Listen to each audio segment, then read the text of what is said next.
ఏ రంగంలోనైనా రాణించాలంటే అధునాతన పద్ధతులు, వినూత్న ఆలోచనలే కీలకం.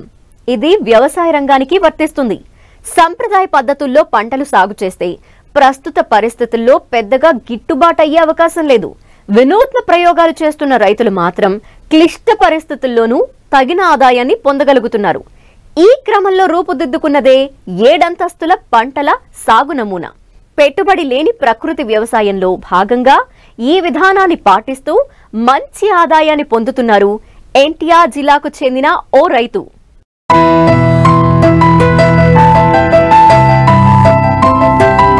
విత్తుబట్టి పంట అంటారు. మంచి దిగుబడి రావాలంటే నాణ్యమైన విత్తనం ఒక్కటే సరిపోదు.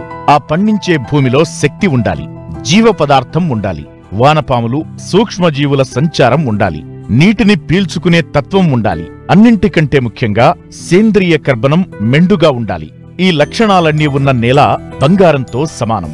ఆ భూమిలో ఏ పంటైనా పండుతుంది, ఏ చీడపీడనైనా తట్టుకుంటుంది. అయితే మన నేలల్లో ఇదే లోపించింది. 99% పొలాల్లో సేంద్రియ కర్బనం కనీసం 0.5% కూడా లేదు. అందుకే రసాయన సాగు నుంచి సేంద్రియ సేద్యానికి వస్తున్న రైతులు ఆదిలో కనీస దిగుబడులు రాక తిరిగి రసాయనాల వాడకానికే మొగ్గు చూపుతున్నారు. కాగా నేల సుసంపన్నమైతే సౌభాగ్య పంట పండుతుందనేందుకు ఎన్టీఆర్ జిల్లా మైలవరం మండలం దాసుపాలెంకి చెందిన రామిరెడ్డి వ్యవసాయ క్షేత్రమే పెద్ద నిదర్శనం.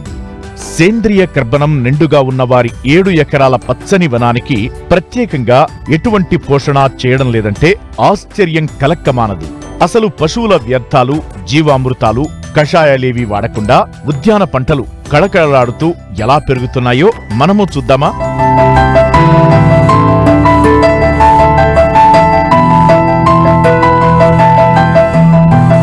రైతు రామిరెడ్డి చిన్నప్పటి నుండి వ్యవసాయం చేస్తున్నారు. పూర్తిగా రసాయన మందులతోనే పండించేవారు. అయితే పెరిగిన పెట్టుబడులు, తగ్గుతున్న దిగుబడులు, వాటికి తోడు మార్కెట్లో సరైన గిట్టుబాటు ధర రాకపోవడంతో 8 ఏళ్ల నుంచి పాలేకర్ విధానంలో సేంద్రియ వ్యవసాయం చేస్తున్నారు. 7 ఎకరాల్లో 7 అంచెల విధానంలో పండ్ల తోటలను సాగు చేస్తున్నారు. మొదటి వరుసలో మామిడి చెట్లు నాటారు. 2వ వరుసలో మునగ, 3వ వరుసలో సీతాఫలం, 4వ వరుసలో బత్తాయి, జామ, దానిమ్మ, యాపిల్ బేర్, ఇలా 7 వరుసల్లో పండ్ల మొక్కలు నాటారు.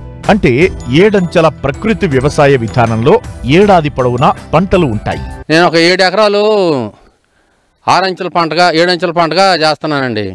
100% ఆర్గానిక్ పాలేకర్ వ్యవసాయం లాగా. ఇప్పుడు ఈ 7 ఎకరాల్లో కలుపు మందు కాదు కదా, ఏమి కొట్టమండి. బ్రష్ కట్టర్ వేయటం ఇది చేయటమే కానీ ఏమి చేయదు కాదు. దున్నటం కూడా దున్నట్లేదండి. నేను భూమి కూడా దున్నట్లా, ట్రాక్టర్ పెట్టి బ్రష్ కట్టరే వేస్తాం. ఎక్కువ 4-5 సార్లు బ్రష్ కట్టర్ వేస్తాం. ఈ మొలకలు ఒకటినరికి చేను మొత్తం పరిచానండి. నేను 7 ఎకరాల్లోనండి ఫస్ట్ మెయిన్ మామిడండి, తర్వాత మునగ, ఒకసారి సీతాఫలం, ఒకసారి బత్తాయి, ఒకసారి వచ్చి జామ, ఒకసారి దానిమ్మ, ఒకసారి యాపిల్ బేరు, అట్టా 7 అంచెల పంటగా నేను చేసుకుంటూ వస్తున్నా. ఇది 100% ఆర్గానిక్. ఇదన్నీ చేసుకుంటూ వస్తున్నా. అరటి ఒక 4 ఎకరాలు వేసానండి. అది 100% ఆర్గానిక్ అయితే కాదండి. మామూలుగా అంతర పంట ముందు బొప్పాయి వేసానండి. బొప్పాయి వైరస్ వచ్చిపోతేను ఆ సెంటర్లో పెట్టి అట్టి పెట్టానండి. అట్టి అయితే బాగానే ఉంది. ఇప్పుడు మట్టికి గెల్ల వస్తాయి 10-15-20 రోజుల్లో. యాపిల్ బేర్ వచ్చి మన భద్రాచలం దగ్గర సారపాక తెచ్చానండి. మొక్క వచ్చి మనకి 90 రూపాయలు లెక్క వచ్చిందండి. మనకి ఇక్కడ మైలవరం చేర్చి ఇచ్చారు ఆయన గారు. అయితే ఏరే చోట అయితే 270 రూపాయలు చెబుతున్నారు ఏ మొక్కలు. అవి రకరకాలుగా ఉన్నాయి కాయలు. ఈ మన ఒకటే క్వాలిటీ ఉందండి, ఒకటే రకం ఉంది. ఇచ్చిన మొక్కలు 500 మొక్కలు కూడా ఒకటే క్వాలిటీ ఉంది కాయ. ఇది మొత్తం 7 ఎకరాల మీద నేను 3500 మొక్కలు వేసానండి. ఆ మొక్కలు తెప్పించిందంటే మరి అక్కడి నుంచి వచ్చినా మా బావగారికి ఎక్కుదండి. యాపిల్ బేర్ ఒకటే నేను తీసుకొచ్చేయగలిగా. యాపిల్ బేర్ వచ్చి 600 మొక్కలు వేసానండి. మామిడి వచ్చి ఒక 300 మొక్కలండి. మునగ వచ్చి ఒక 300 మొక్కలు, దానిమ్మ వచ్చి ఒక 300 మొక్కలు, జామ వచ్చి ఒక 500 మొక్కలు, బత్తాయి వచ్చి ఒక 500 మొక్కలు, అయ్యొక 500 వేసామండి. మొత్తం 3700 మొక్కలు వేసానండి నేను. ఈ పంటలకు పూర్తిగా సేంద్రియ ఎరువులనే వాడుతున్నారు రైతు.